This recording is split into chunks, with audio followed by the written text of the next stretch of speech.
நாமக்கல் ஆஞ்சநேயருக்கு தான் பாலாபிஷேகம் நடக்குது.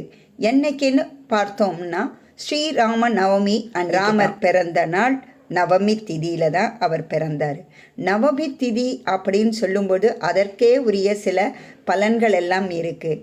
இதை நம்ம அமாவாசை அடுத்து பார்த்தோம்னா பௌர்ணமி, இதுக்கு முன்னால் வருகின்ற 14 நாட்கள் இதை தான் திதின்னு சொல்லுவோம்.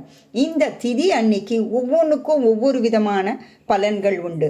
பிரதமை, துவிதை, திருதை, சதுர்த்தி, பஞ்சமி, சஷ்டி, சப்தமி, அஷ்டமி, நவமி, தசமி, ஏகாதசி, துவாதசி, திரயோதசி, சதுர்த்தசி அப்படின்னு இந்த 14 நாட்களுக்கு பிறகு அமாவாசையோ பௌர்ணமியோ வரும். ஆனால் நம்ம இன்னைக்கு பார்க்க போகிறது யாரை பற்றி பார்க்க போகிறோம் அப்படின்னா நம்ம நவமியை பற்றி தான் பார்க்கணும். நவம் என்றால் 9. இந்த 9வது நாள் வரக்கூடிய அம்பிகைக்கு இது ஏற்றமான நாள்.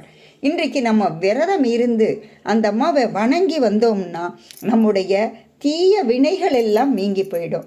இந்த நாளில் புதிய பொருள்களை எல்லாம் வாங்கலாம். அப்படி வாங்கினோம்னா நமக்கு அதிகமாக பொருள்கள் சேரும் அப்படின்னு சொல்லப்படுகின்றது. நவம் என்பது 9. இந்த 9 என்பது பார்த்திங்கன்னா நவராத்திரியும் நம்ம கொண்டாடப்படுறோம்.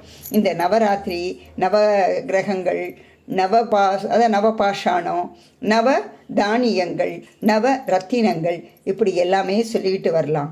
இந்த திதி எப்போன்னா சந்திரனுடைய இயக்கத்தின் அடிப்படையாக கொண்டு தான் கணக்கெடுது. ஆக இந்த திதி அன்னைக்கு சொல்லுவாங்க ஏகாதசி தோசையும் இளையால் மேல் கொண்ட ஆசையும் அப்படின்னுவாங்க. இப்படி ஏகப்பட்ட திதிகளுக்கெல்லாம் பழமொழிகளும் இருக்குது. நாம் இந்த நன்னாளில் என்னென்ன செய்யணும் என்பதையெல்லாம் நினச்சிக்கிட்டு நம்ம செய்தோம்னா சக்திகளும் பெருகும்.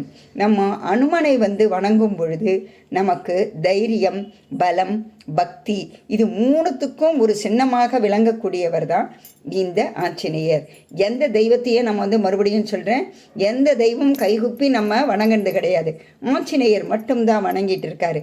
இவளை வணங்கினா கிரகதோஷம் நீங்கும். அனுமனை சனி, வியாழனில் வணங்குவது சிறப்பு தரும்.